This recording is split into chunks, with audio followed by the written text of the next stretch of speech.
5. رسمنا بما هو آتي.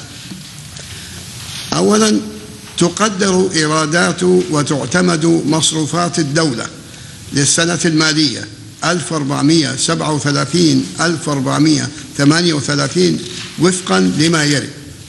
1. تقدر الإيرادات بمبلغ 513 مليارا و803 ملايين ريال. 2. تعتمد المصروفات بمبلغ 840 مليار ريال.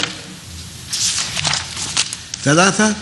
يقدر العجز بمبلغ 326 مليارا و197 مليون ريال. ثانيا، تستوفى الإيرادات طبقا للأنظمة المالية وتودع جميعها بحساب جاري وزارة المالية في مؤسسة النقد العربي السعودي، وعلى الأجهزة التي ينص نظامها على تمويل نفقاتها من إيراداتها فتح حساب آخر في المؤسسة للنفقات، ويتم التحويل بين الحسابين وفقا لآلية يتم الاتفاق عليها بين وزارة المالية والمؤسسة والجهة المعنية. ثالثا، تفويض وزير المالية بإضافة المبالغ اللازم صرفها اللازمة للصرف على المشاريع الممولة من فائض إيرادات كل من السنوات المالية 1424-1425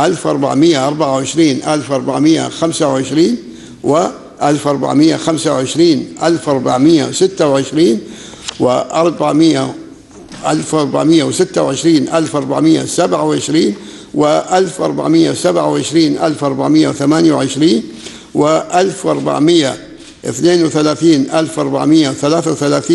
و 1433-1434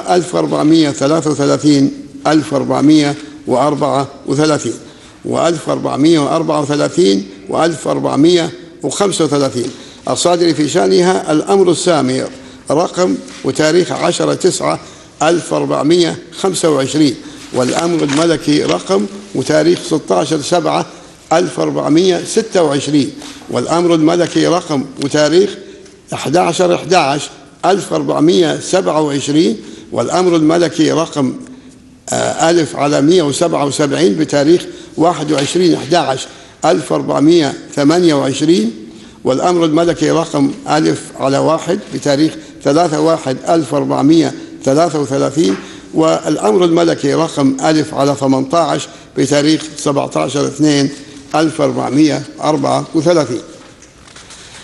رابعا، تصرف النفقات وفق الميزانية العامة للدولة والتعليمات الخاصة بها. خامسا، 1. يحول ما قد يتحقق من فائض في إيرادات الميزانية العامة للدولة إلى حساب الاحتياطي العام للدولة. 2.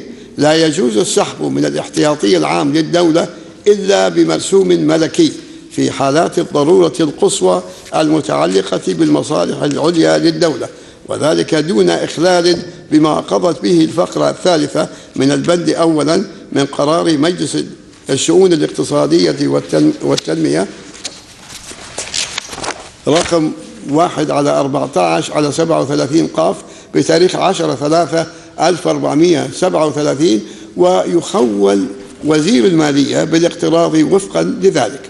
سادسا، تكون صلاحية السحب من احتياطي عام الميزانية وفقا للإجراءات الواردة في الفقرة الرابعة من البند أولا من قرار مجلس الشؤون الاقتصادية والتنمية تاريخ 10/3/1437.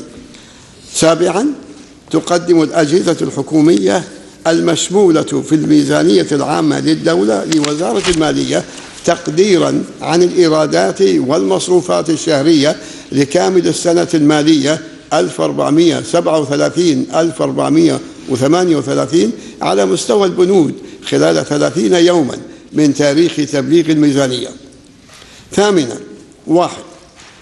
تكون صلاحية النقل من وفورات البرامج والمشاريع وفقا للإجراءات الواردة في الفقرة الخامسة من البند أولا من قرار مجلس الشؤون الاقتصادية والتنمية رقم تاريخ 10/3/1437 1437.